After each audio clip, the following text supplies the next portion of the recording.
Selepas hampir 4 tahun perbicaraan, Datin Seri Rosma Mansor akan mengetahui hari ini sama ada beliau akan dibebaskan atau disabitkan atas 3 pertuduhan rasuah berkaitan projek hybrid solar untuk 369 sekolah luar bandar di Sarawak. Hakim Mahkamah Tinggi Mohammed Zaini Mazlan dijadwal mengumumkan keputusannya pada 9 pagi di Mahkamah Terbuka. Bagaimanapun, isteri bekas Perdana Menteri Datuk Seri Najib Tun Razak itu telah memfailkan permohonan di saat akhir supaya Hakim Mahkamah Tinggi Mohammed Zaini menarik diri daripada mendengar atau membuat keputusan berhubung kes tersebut.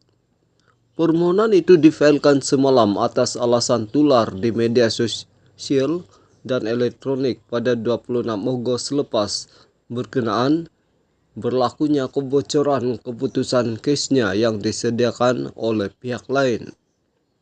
Difahamkan Mahkamah Tinggi esok akan mendengar permohonan itu terlebih dahulu. Rosma 70 menghadapi satu pertuduhan meminta RM187.5 juta dan 2 pertuduhan menerima rasuah berjumlah RM6.5 juta daripada bekas pengarah urusan Jepak Holdings Sendirian Berhad, Saidi Abang Samsudin.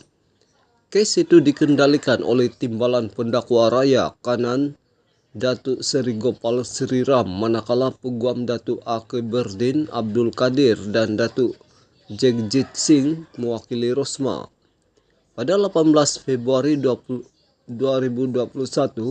Rosma diperintah membela diri atas 3 pertuduhan selepas pihak pendakwaan berjaya membuktikan kes prima facie terhadapnya.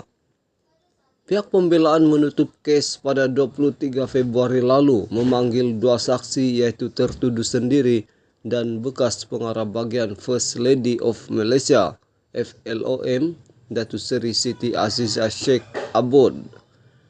Najib dijadwal memberi keterangan selaku saksi pembelaan ketiga. Bagaimanapun pada 10 Januari 2022, pihak pembelaan memaklumkan mahkamah bahawa mereka tidak akan memanggil bekas Perdana Menteri itu untuk memberi keterangan. Pada 11 Disember 2020, pihak pendakwaan menutup kesnya selepas memanggil 23 saksi dalam perbicaraan yang bermula 5 Februari tahun yang sama.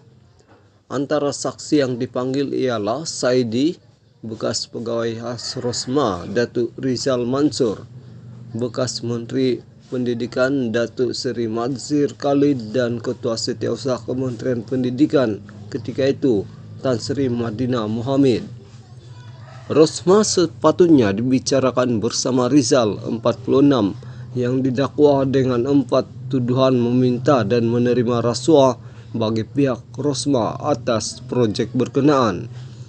Bagaimanapun pada 8 Januari 2020 sebelum perbicaraan bermula, mahkamah membebaskan Rizal daripada tuduhan setelah pihak pendakwaan menarik balik keempat-empat tuduhan terhadapnya dan Rizal kemudian menjadi saksi utama pendakwaan. Pada 15 November 2018, Rosma mengaku tidak bersalah di Mahkamah Session atas 2 pertuduhan rasuah. Bagi pertuduhan pertama, beliau didakwa meminta suapan untuk dirinya sendiri RM187.5 juta yang dibuat melalui Rizal, iaitu 15% nilai kontrak daripada Saidi. Wang berkenaan sebagai upah membantu Jepak Holdings mendapatkan projek dikenali sebagai projek bersepadu sistem solar fotovoltaik PV hybrid dan penyelenggaraan serta operasi genset diesel bagi 369 sekolah luar bandar Sarawak bernilai RM1.25 bilion secara rundingan terus daripada Kementerian Pendidikan Malaysia. Rosma didakwa melakukan perbuatan itu di Sunway Putra Mall, Jalan Putra di Kuala Lumpur antara Mac dan April 2016. Bagi pertuduhan kedua, Rosma didakwa menerima rasuah berjumlah RM1.5 juta daripada Saidi bagi tujuan sama, di kediamannya di Jalan Langgak Duta, Taman Duta pada 7 September 2017. Pada 10 April 2019, Rosma sekali lagi dihadapkan ke Mahkamah Session atas pertuduhan menerima suapan Rm 5 juta daripada Saidi menerusi Rizal kerana membantu Jepak Holdings mendapatkan projek serupa pada 20 Desember 2016 di kediaman Seri Perdana di Putrajaya.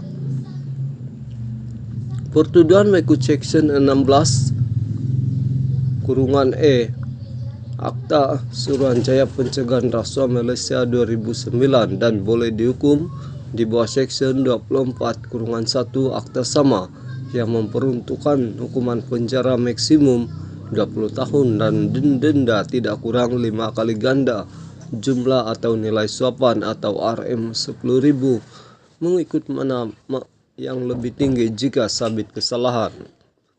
Semua kes itu telah dipindahkan dari Mahkamah Session ke Mahkamah Tinggi untuk perbicaraan di hadapan Hakim Mohamad Zaini.